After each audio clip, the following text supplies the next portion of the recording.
بسم اللہ الرحمن الرحیم۔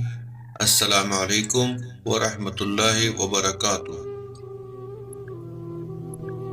وفا کا تعلق مرد یا عورت سے نہیں، اس کا تعلق تربیت، طبیعت اور نیت سے ہے۔ ہمارے ہاں اکثر نکاح کے بعد محبت ہو جاتی ہے، لیکن ہمارے ہاں اکثر محبت والی جگہ نکاح نہیں ہوتا۔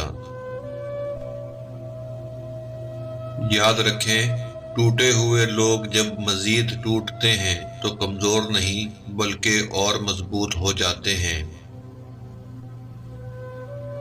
زندگی کا تجربہ ہے کہ شک سے خراب ہونے والے رشتے قسموں اور گواہیوں سے بھی ٹھیک نہیں ہوتے۔ آنسو مسکراہٹ سے زیادہ اسپیشل ہوتے ہیں۔ پتہ ہے کیوں؟ کیونکہ مسکراہٹ تو ہر کسی کے لیے ہوتی ہے، مگر آنسو صرف ان کے لیے ہوتے ہیں جنہیں ہم کھونا نہیں چاہتے۔ اچھا خاصا انسان توجہ نہ ملنے کی وجہ سے ایک مکمل نفسیاتی مریض بن جاتا ہے۔ خدا گواہ ہے، ہم دنیا میں اتنے ذلیل کسی سے نہیں ہوتے جتنے ذلیل اس شخص کے ہاتھوں ہوتے ہیں جسے ہم دنیا میں سب سے زیادہ چاہتے ہیں، اور خوشی خوشی ذلیل ہوئے چلے جاتے ہیں۔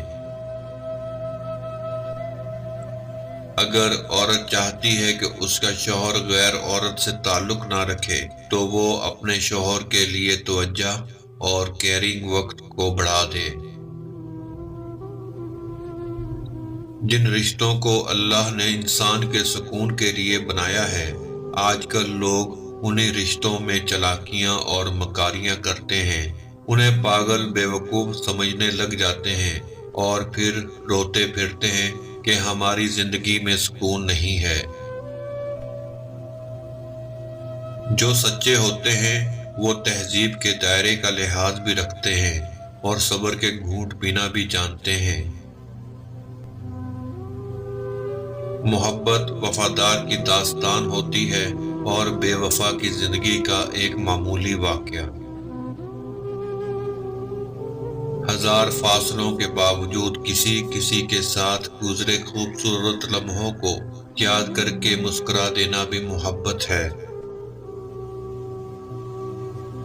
اللہ رب العزت سے دعا گو ہوں، اللہ پاک آپ کو اپنی رحمتوں اور برکتوں سے مالا مال کرے، رزق میں خیر و برکت عطا فرمائے اور ہمیشہ اپنے حفظ و امان میں رکھے۔